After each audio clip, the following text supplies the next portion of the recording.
আজি এ প্রভাতে রবির কর কেমনে পশিল প্রাণের পর। আবার অন্যদিকে বলবীর বল উন্নত মমশির। রত্নগর্ভা বঙ্গমাতার তথা ভারত মাতার রত্ন সন্তানদ্বয় বিশ্বকবি কবিগুরু গুরুদেব রবীন্দ্রনাথ ঠাকুর এবং বিদ্রোহী কবি কাজী নজরুল ইসলামের জন্মজয়ন্তী উপলক্ষে আমরা সালকিয়া গভর্নমেন্ট স্পন্সর পিটিটিআই অধ্যাপক অধ্যাপিকা সুরজিৎ বাবু এবং দুই শিক্ষাবর্ষের ছাত্রছাত্রীবৃন্দ সবাই উপস্থিত হয়েছি। সবাইকে আমার তরফ থেকে শুভেচ্ছা জানাই।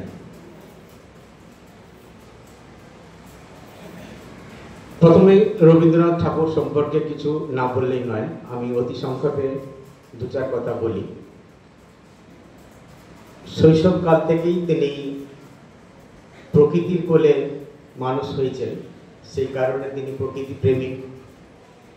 সেই প্রকৃতি প্রেম থেকেই তার কবিতা লেখা শুরু। বাল্যকাল থেকেই তিনি কবিতার প্রতি আগ্রহী ছিলেন। শৈশবে তিনি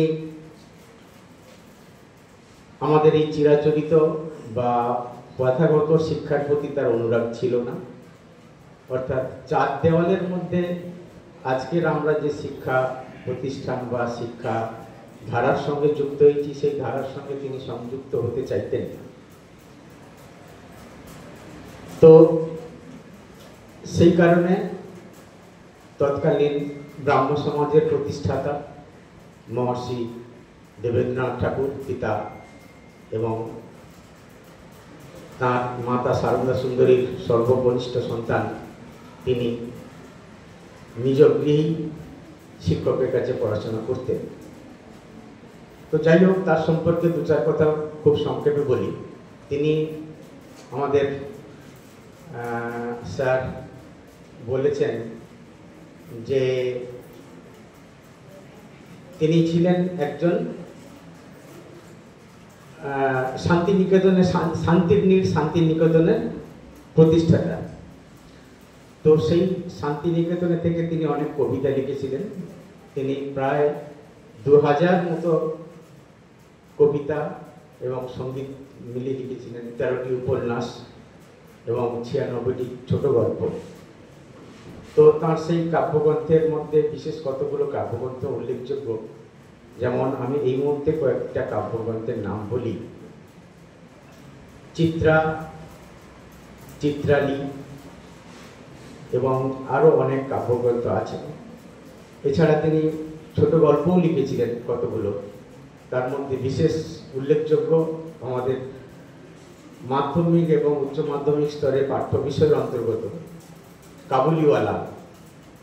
সবাই আমরা জানি সেই কাবুলিওয়ালার সেই ছোট্ট মিনিট চরিত্র তিনি খুব সুন্দরভাবে সেটাকে প্রতিষ্ঠিত করেছিলেন।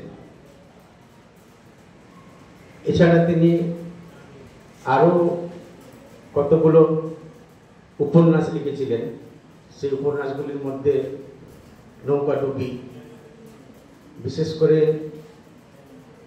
চলচ্চিত্রের যেটা প্রতিভাত হয়েছে, তৎকালীন সমাজের বিধবাদের সমস্যা তিনি তুলে ধরেছিলেন তার উপন্যাসের মাধ্যমে। সব থেকে বড় কথা, তিনি ছিলেন একজন বঙ্গ সন্তান, বিশেষত ভারতীয়, যিনি সাহিত্যের ক্ষেত্রে প্রথম 1913 সালে নোবেল পুরস্কার পান।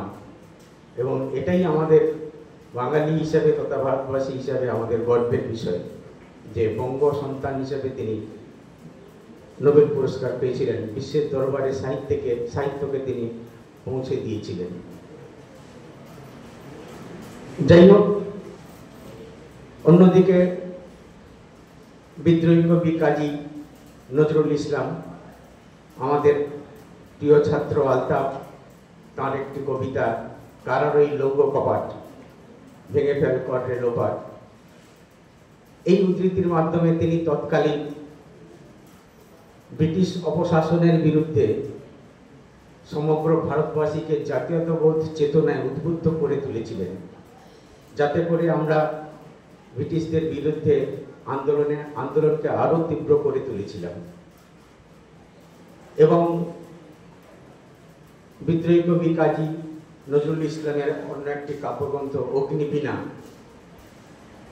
তার মাধ্যমে তিনি বিদ্রোহী কবিতার অন্তর্গত বলবীর বল উন্নত মমশির এই উচ্চারণের মাধ্যমে তিনি ভারতবাসীকে সমস্ত সমস্যার সমাধানে উন্নীত করার একটা পথের দিশা দেখিয়েছিলেন।